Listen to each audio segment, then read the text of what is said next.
প্রস্তাব পাঠাইছিলেন, ও জিবরাইল আমার বন্ধুর কানে খবর দাও, আমার বন্ধু এই দেশের মাটিতে থাকতে পারবে না, আমার বন্ধু এই রক্ত মাখা জমিনের মধ্যে রাখবো না, আমার বন্ধুর দেহ আমার আরশের ডাইন পাশে দাফন করব। জিবরাইল খবর নিয়ে ডাকতেছেন, হুজুর আল্লাহর সালাম গ্রহণ করুন। আমি জিবরাইলের সালাম গ্রহণ করুন।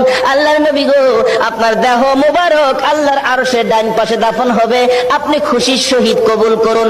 আমার নবী কোনো কথা কয় না, দুইটা চোখের পানি ঝরঝর করে ছাড়তেছে। জিবরাইল বলেন, ইয়া রাসূলুল্লাহ, এত সুন্দর প্রস্তাব নিয়ে আসলাম, কোনো কথা কন না, খালি কাঁদেন কেন জানতে চাই। আমার নবী বলেন, জিবরাইল রে, তোমার জন্য খুশির খবর হতে পারে, আমি খুশি হতে পারলাম না, কেন পারলেন না? রে জিবরাইল, আমার দাফন আল্লাহর আরশের ডান পাশে হবে, আমি জানতে চাই আমার গুনাহগার উম্মতের দাফন কই হবে রে?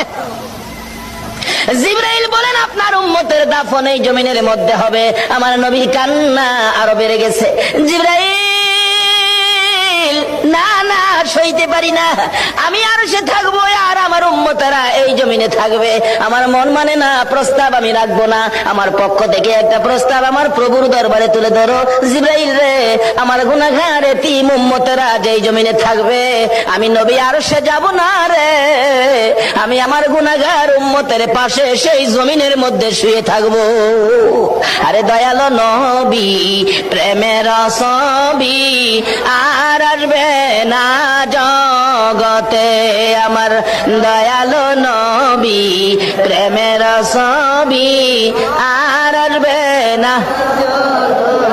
হাসর দিনে উম্মত বিনে, হাসর দিনে উম্মত বিনে যাবে না নবীজি বেহেশতে, দয়ালো নবী, প্রেমের ছবি আর আসবে না জগতে, আমার দয়ালো নবী, প্রেমের ছবি